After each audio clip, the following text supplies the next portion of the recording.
ഈ റിയാലിറ്റി ഷോയിൽ കൂടെ ആണല്ലോ രഞ്ജൻ വരുന്നേ ഇങ്ങോട്ട് ഫിലിമിലേക്ക്.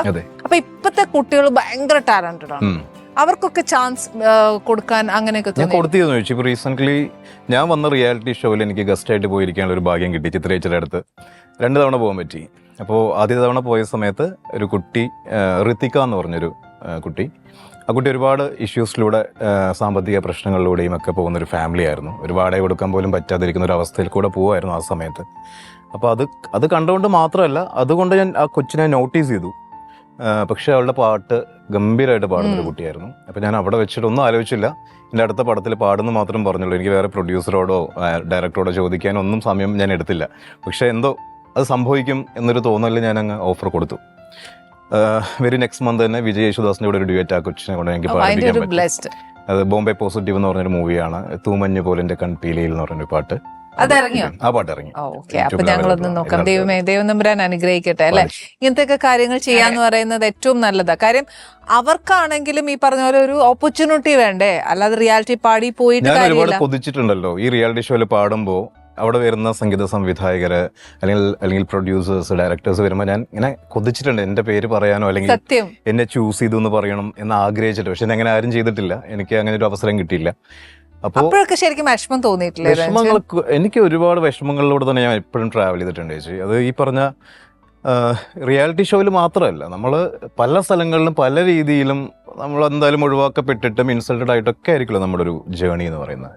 പക്ഷെ അതൊരു ഭയങ്കര അസറ്റുമാണ്, ഭയങ്കര ക്യാപിറ്റലാണ് ആക്ച്വലി നമ്മുടെ ആ സ്ട്രഗിള്. അപ്പൊ ഞാനത് വളരെ പോസിറ്റീവായിട്ടാണ് ഇന്ന് കാണുന്നത്. അതില്ലായിരുന്നെങ്കിൽ പലതും ചെയ്യാൻ പറ്റില്ലായിരുന്നു.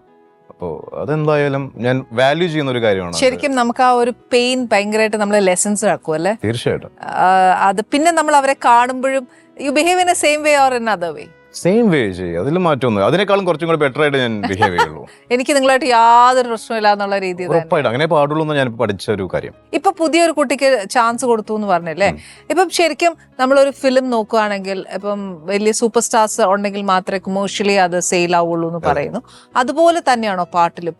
അതായത് ചിത്രേച്ചി അങ്ങനെ പാടിയാൽ മാത്രമേ സെയിൽ ആവുള്ളൂ? ഓഡിയോ ഇപ്പൊ ഭയങ്കര വാസ്റ്റ് ആയിട്ടുള്ള ഒരു ഇൻഡസ്ട്രിയാണ്. ഒരുപാട് സ്പേസ് ഉണ്ട് അവർക്ക് ബിസിനസ് ചെയ്യാൻ.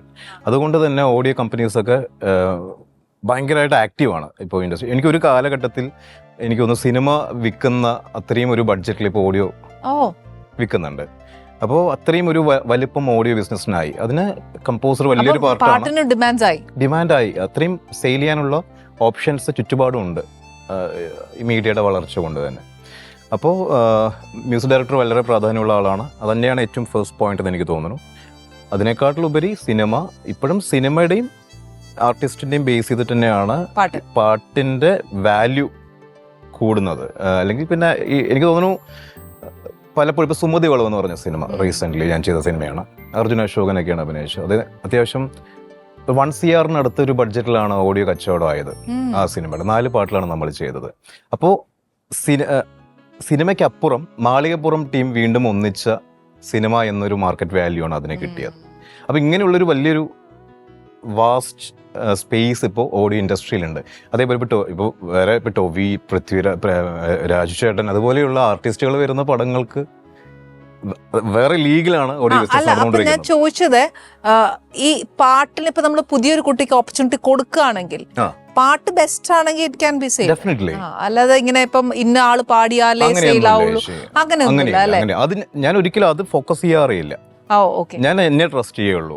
എന്റെ പാട്ടിന് അപ്പോൾ ഒരു വാല്യൂ അപ്പുറത്ത് തരുന്നുണ്ടെങ്കിൽ ഇത് സെയിൽ ആയിക്കോളെന്ന് മാത്രമേ ഞാൻ ചിന്തിക്കാറുള്ളൂ. പുതിയ പിള്ളേർക്ക് രഞ്ജൻ ഓപ്പർച്യൂണിറ്റി കൊടുക്കും. എന്തായാലും കൊടുക്കും. അപ്പൊ എന്റെ പ്രേക്ഷകർക്ക് ഒരു ഡയസ് ഓപ്പൺ ആയിട്ടുണ്ട് കേട്ടോ. അതപ്പോ നമുക്ക് വിളിക്കാം, ശല്യം ചെയ്യാം, എന്നെ വേണേലും ചെയ്യാം. ശല്യമൊന്നുമില്ല ചേച്ചി. ഞാൻ വെയിറ്റ് ചെയ്തിരിക്കുന്നതാണ് എവിടുന്നാണ് ഡിഫറെന്റ് ആയിട്ടുള്ള ഒരു ശബ്ദം കിട്ടുന്നത്. അല്ലെങ്കിൽ കുറെ എഴുത്തുകാര് മ്യൂസിഷ്യൻസ് എല്ലാം അങ്ങനെയാണോ ബേസിക്കലി? ആയിരിക്കണം.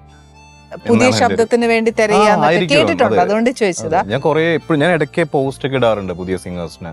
എനിക്ക് മെസ്സേജ് ചെയ്യണം എന്ന് പറഞ്ഞിട്ട് ഞാൻ പോസ്റ്റ് ഇടാറുണ്ട്. നോട്ട് ഓൺലി സിംഗേഴ്സ്, ലിറിസിസ്റ്റ് അല്ലെങ്കിൽ ടെക്നീഷ്യൻസ്, സൗണ്ട് എഞ്ചിനീയേഴ്സ്, പ്രോഗ്രാമേഴ്സ്, ഇതെല്ലാം ഇടയ്ക്കിടയ്ക്ക് ഞാൻ വിളിക്കാറുണ്ട്.